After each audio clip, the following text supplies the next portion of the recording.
What's up, guys? Welcome to the Stats Free Sports channel. Let's get right into it. Let's talk about the young man who ran himself into a lot more money yesterday. That's Nolan Smith, the biggest winner, in my personal opinion, of the NFL Combine yesterday for the defensive linemen and pass rushers. He was fantastic. He was fantastic, man. He weighed in 6'2", 238, a little light, and we already knew he was a bit of a tweener. But yeah, to run it at 40, 4.39, fantastic. But the main thing, forget about the 40, the thing is the 10-yard splits. That's the most important thing. And a 1.52 there is phenomenal. That's phenomenal, man. The vertical jump was great. Broad jump was great. Yeah, so his athletic scores were off the charts. And as I said earlier, he ran himself into a lot more millions of dollars. He had, the projections of some people having him down in the second round, mid to early seconds. Some people had him late, some people had him late first, mid first, but he had a little wide range going on. Coming off of a torn pec, coming off of the platoon system with the Georgia defense.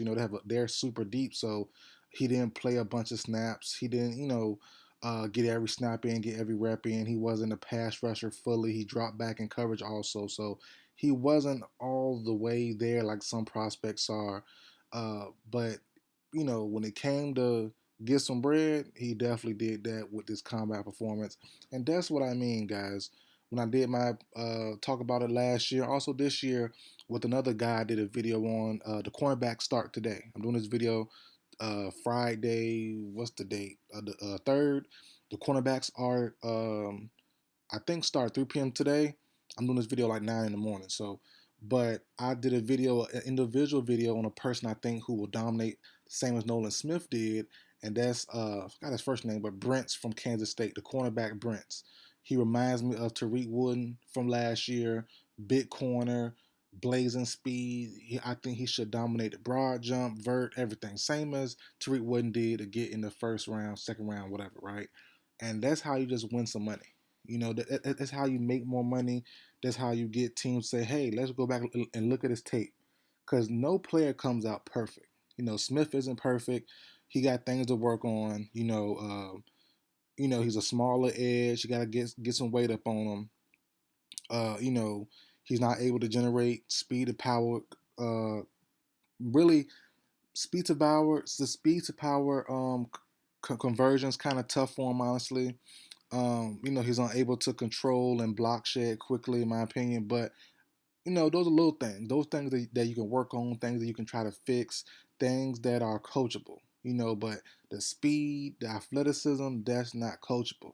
So when people say, "Hey, the combine doesn't mean much, it's nothing, it's just false numbers, fake numbers," I disagree. And I hate numbers, but it do give you a symbol. It do give you a semblance of what they can be, what they can do if given the right coaching, right moment in the perfect spot, or in good spots, and that's the main thing that the combine does for you. So, when people who say that they want a combine gone, that will take away money out of people's mouths, or at least, I guess, extra money, because Smith was going to be drafted somewhere, like I said, first or early second, mid second, somewhere in that range. He maybe could have dropped to mid second.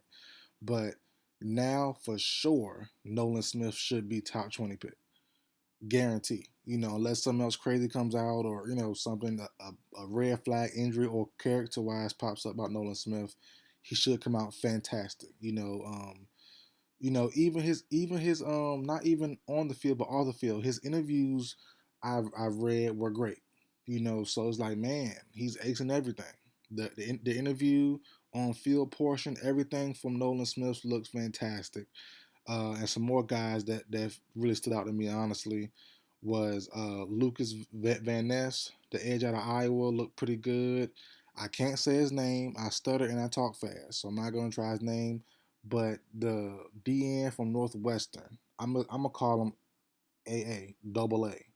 I can't say the first or last name. So double A from Northwestern, 449 40 at 282 pounds. That is phenomenal. That is scary. Splits was a good splits as well. So, These guys are getting better and better, more athletic as time goes on. They're getting bigger, stronger, faster, quicker, everything. And a guy like Smith, who's a little bit of tweener, needs to add some weight. He definitely will give a team some semblance of what you can do early on as just a pass rush specialist. And that's the splits are phenomenal. You can't teach that. Just like Aiden Hutchinson had some great splits last year. Um, Kayvon Thibodeau had some good splits last year, and they're our top prospect. They don't mean they're going to work out and be world breakers and phenomenal or all pros, but they're going to be guys you can say, hey, they panned out at least enough that they can give him two contracts. At least enough to where he's not a hindrance on the field. He does his job. He's going to get a little bit of numbers. He's going to do his job. He's not a waste of a pick. Some guys are a straight waste of a pick. I don't think, you're not, that's guaranteed already. Not Nolan Smith, Kayvon Thibodeau, Aiden Hutchinson aren't waste. They already had great first years. Hopefully they can keep it up. And a guy like Nolan Smith, who might be in a more limited role, depends on where he goes. Because of his size, he's not quite ready yet to be a full blown DN or pass rusher from the get go. If he's a specialist in the right moment, the right team, in the right spots, he's gonna be dangerous. He's gonna be dangerous for sure. It just depends on how he's played. And also, he's a heck of a run stopper. In college, he was a heck of a run stopper. So don't let the size fool you. He can definitely stop the run. He can definitely get back there, hold his man up enough, stop that run, and do his job and have run contained. So, he's a pretty good edge rusher. Like I said, we need to see more of him though, because as I said, he had a torn pec this year, missed a little bit of this past season.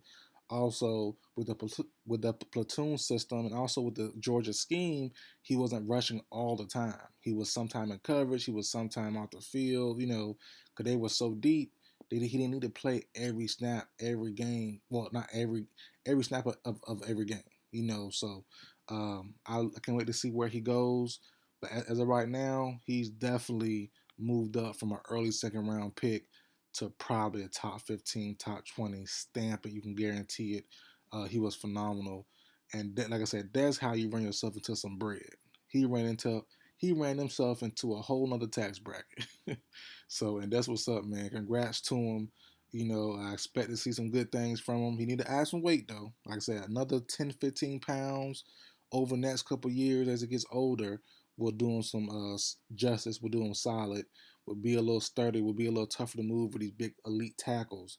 But until then, I can see a nice little specialist role for him. Depends on where he goes, and I think he'll be just fine. So that's it for video, guys. Like, share, comment, subscribe. I'll see you guys next time.